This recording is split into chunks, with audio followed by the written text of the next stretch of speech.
Assalamualaikum warahmatullahi wabarakatuh.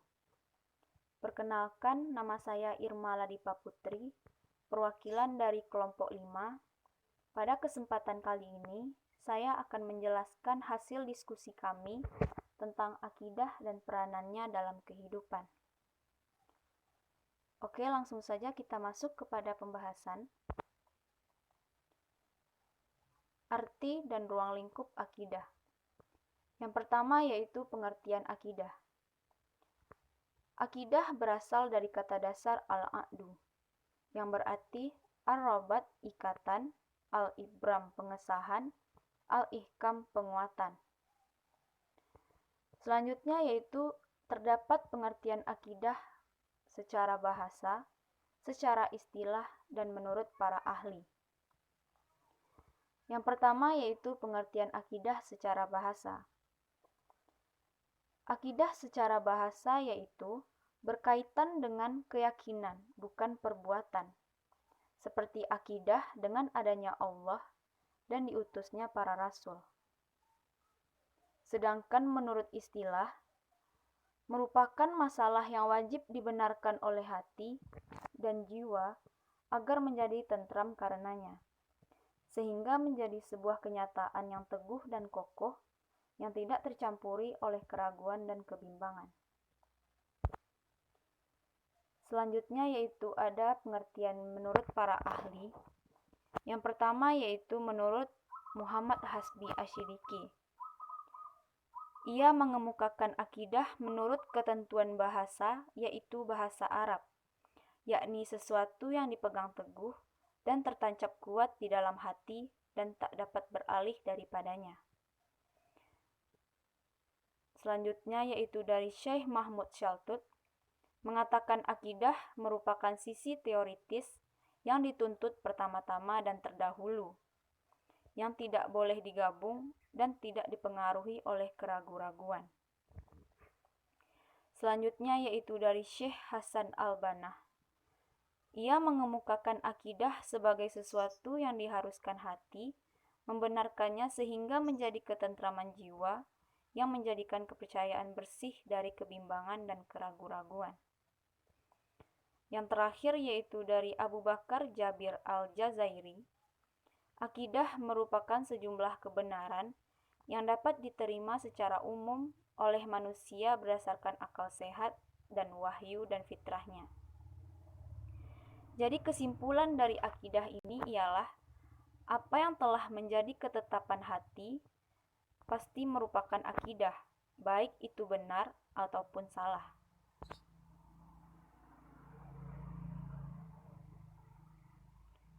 Selanjutnya yaitu ruang lingkup akidah.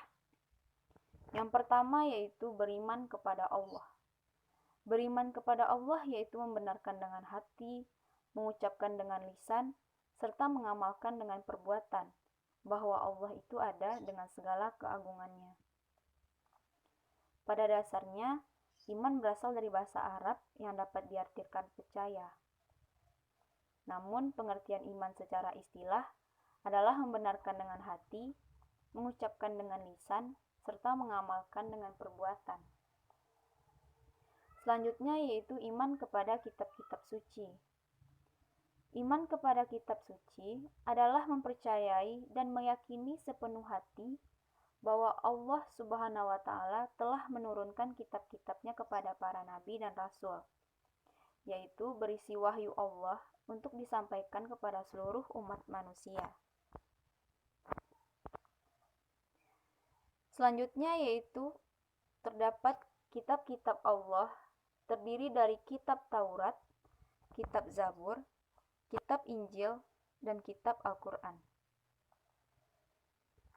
Kitab Taurat diturunkan kepada Nabi Musa sebagai pedoman dan petunjuk bagi Bani Israel. Sedangkan kitab Zabur diturunkan kepada Nabi Daud sebagai pedoman dan petunjuk bagi umatnya. Kitab Injil diturunkan kepada Nabi Isa alaihi salam sebagai petunjuk dan tuntunan bagi Bani Israel. Dan yang terakhir, kitab Al-Quran diturunkan kepada Nabi Muhammad SAW untuk dijadikan pedoman dan petunjuk bagi seluruh umat manusia. Isi dari Al-Quran tersebut ialah pembahasan mengenai prinsip-prinsip akidah, mengangkat prinsip-prinsip ibadah, dan pembahasan yang berkenaan dengan prinsip-prinsip syariah.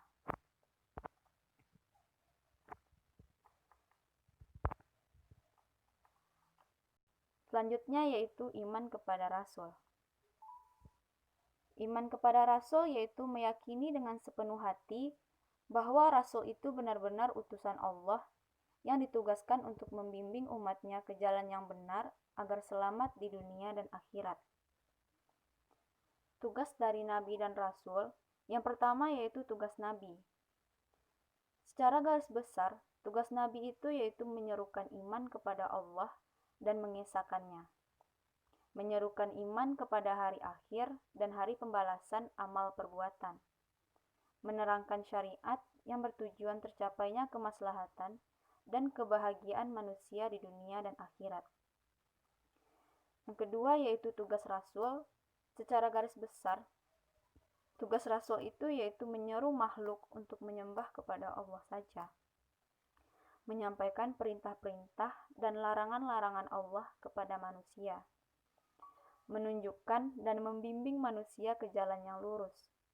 Menjadi teladan yang baik bagi manusia dan memperingatkan manusia mengenai tempat kembalinya sesudah di kehidupan ini.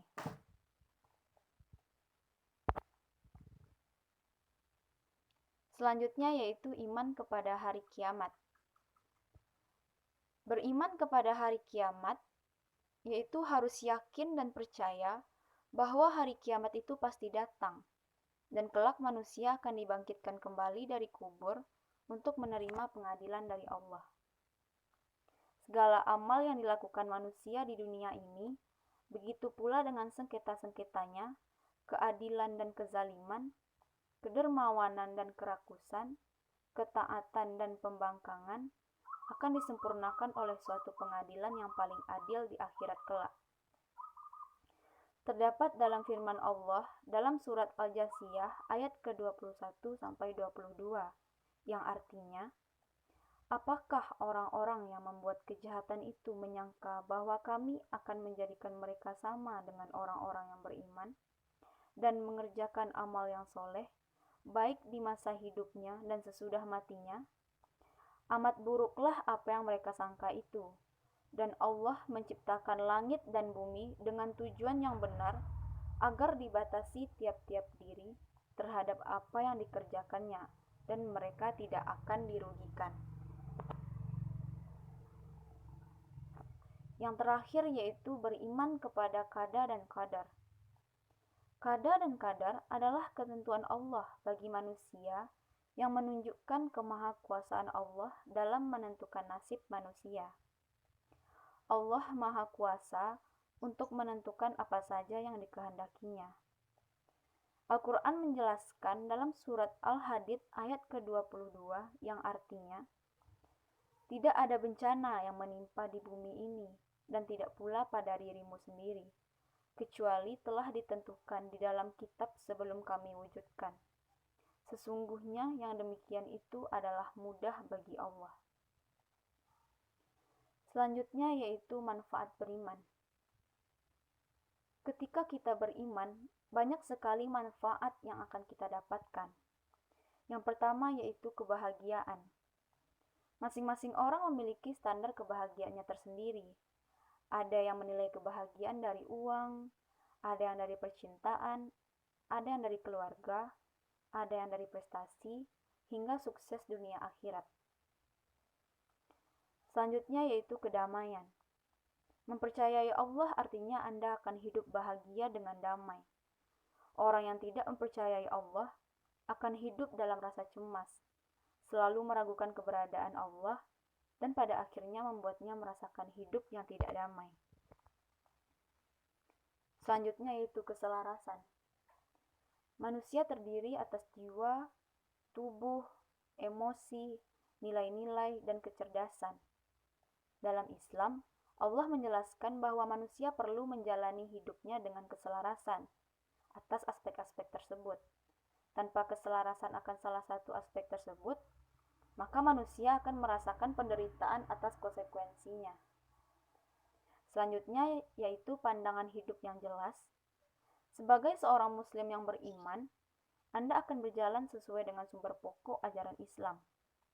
Allah Subhanahu wa Ta'ala sudah memberikan jalan yang tepat bagi Anda melalui ajaran Islam. Kita tidak perlu lagi merasakan keraguan dalam melakukan tindakan karena Allah Subhanahu wa Ta'ala telah memberikan petunjuk atas apa yang benar dan apa yang salah. Yang terakhir yaitu merasakan aman. Dunia yang penuh dengan kejahatan dan banyak permasalahan serta cobaan tentunya bukan hal yang bisa Anda sepelekan. Dengan percaya kepada Allah Subhanahu wa Ta'ala, maka kita akan merasakan aman karena Allah selalu ada di sisi kita. Allah akan selalu melindungi kita karena Dia mengatur rencana yang lebih baik daripada yang kita inginkan. Itulah hasil diskusi kami tentang arti dan ruang lingkup akidah. Semoga dapat bermanfaat dan dapat dipahami oleh teman-teman semua. Terima kasih. Assalamualaikum warahmatullahi wabarakatuh.